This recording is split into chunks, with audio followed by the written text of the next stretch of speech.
नमस्कार दोस्तों, कैसे हैं आप सब? उम्मीद करती हूँ कि आप सब बहुत अच्छे होंगे और ये बताने के लिए नीचे कमेंट बॉक्स में जय माता दी ज़रूर लिखें। आज के वीडियो में हम बात करते हैं दुर्गा सप्तशती का 12वां अध्याय, तो पाठ को अच्छे से सुनें। देवी बोली, हे देवताओं, जो पुरुष इन स्तोत्रों द्वारा एकाग्रचित होकर मेरी स्तुति करेगा उसके संपूर्ण कष्टों को निसंदेह मैं हर लूंगी। मधुकैटव की नाश, महिषासुर का वध और शुंभ निशुंभ का वध की जो मनुष्य कथा कहेंगे मेरे महत्व से, वह अष्टमी, चतुर्थी व नवमी के दिन एकाग्रचित और भक्ति पूर्वक सुनेंगे, उनको कभी भी पाप न होगा और पाप से उत्पन्न होने वाली विपत्ति भी उन्हें नहीं सताएगी। उनके घर में दरिद्रता कभी भी नहीं होगी और न वह प्रियजनों से बिछोह हो पाएंगे।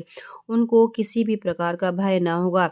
इसीलिए प्रत्येक मनुष्य की भक्ति पूर्वक मेरे यह कल्याणकारक महात्म का सदा पढ़ना चाहिए। मेरा ये महात्म महामारी से उत्पन्न हुए संपूर्ण उपद्रवों को और तीनों प्रकार के उत्पादों को शांत कर देता है। जिस घर में मंदिर या जिस स्थान पर मेरा यह स्रोत विधि पूर्वक पाठ करता है, उस स्थान को मैं कभी भी त्याग नहीं करती और मैं वहाँ सदैव ही निवास करती हूँ। बलिदान, पूजा, होम और महोत्सवों में मेरा यह चरित्र उच्चारण जो करता है और सुनता है, ऐसे हवन और पूजा मनुष्य चाहे जानकर या फिर बिना जाने, मैं उसे तुरंत ही ग्रहण करती हूँ। और शरद काल में प्रत्येक वर्ष जो महापूजा की जाती है, उनमें मनुष्य भक्ति पूर्वक मेरा यह महात्म्य सुनकर जो विपत्तियों को भी छुटकारा मिल जाता है और वो धन्य धान्य और तथा पुत्रादि से संपन्न हो जाते हैं। और मेरे इस महात्म्य व कथाओं इत्यादि को सुनकर मनुष्य युद्ध में निर्भय हो जाता है और महात्म्य के शरण करने वाले वो शत्रु नष्ट हो जाते हैं और संपूर्ण कल्याण प्राप्ति होती है और उनका कुल आनंदित हो जाता है। सब कष्ट उसके शांत हो जाते हैं तथा भयंकर स्वप्न दिखाई देना भी बंद हो जाता है। घरेलू दुख इत्यादि सब मिट जाते हैं और बाल ग्रहों तथा ग्रसित बालकों के लिए मेरा महत्व परम शांति को देने वाला है। मनुष्य में फूट पड़ने पर भली भांति मित्रता करवाने वाला है। मेरा यह महात्म्य मनुष्य को मेरी जैसे सामर्थ्य की प्राप्ति करवाने वाला है।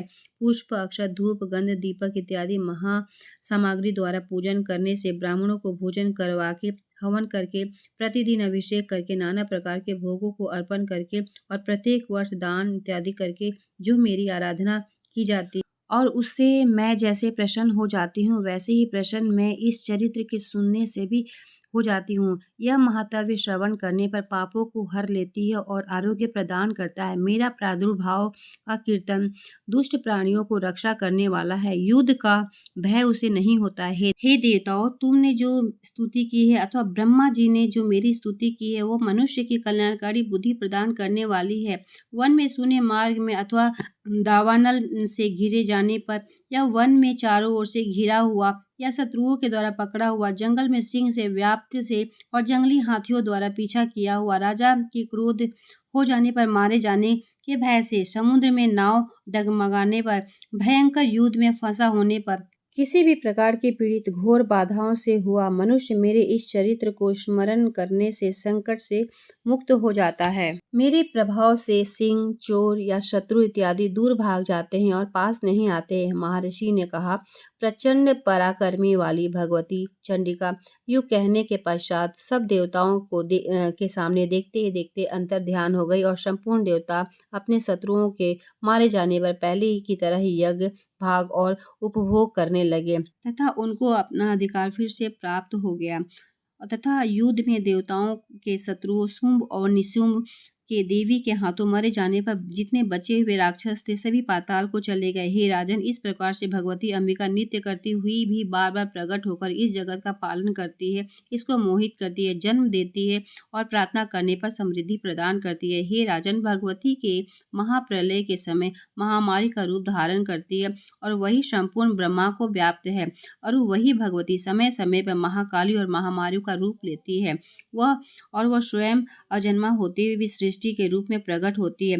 वो सनातनी देवी प्राणियों का पालन करती है और वही मनुष्य का अभ्युदन के समय लक्ष्मी का रूप बनकर स्थिर हो जाती है तथा अभाव दरिद्रता बनकर विनाश का कारण भी बन जाती है। पुष्प, धूप और गंध आदि से पूजन करने से, उनकी स्तुति करने से वह धन एवं पुत्र देती है और धर्म की शुभ बुद्धि प्रदान करती है। इस प्रकार से दुर्गा सप्तशती का 12वां अध्याय समाप्त होता है। 13वां अध्याय के लिए अगले वीडियो में मिलते हैं। तब तक के लिए धन्यवाद।